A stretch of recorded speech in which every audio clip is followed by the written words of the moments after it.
Pero ngayon, laya na siya. Palakpakan! At wala na rin daw siyang bisyo.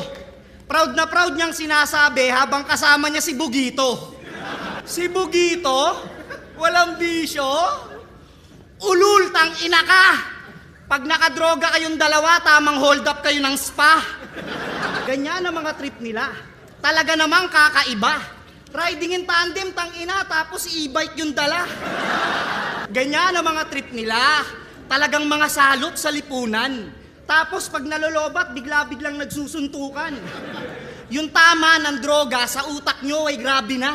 Tapos biglang magsisimba. Magbabawas ng kasalanan. Magtitirik ng kandila, tas yung kandila sasalangan. Nagsasabu ka sa simbahan? Ang tindi mo, brother. Tapos biglang sisigaw yan. Amin na ako, father! Kasi si Zaito nakaangat na, ikaw sa drugs ka lang lutang. Kasi puro hangin na yung utak. Malabnaw na rin mag-isip na parang tubig na may burak. Kaya sa kakalaro mo ng apoy, tol, hindi na ako magugulat.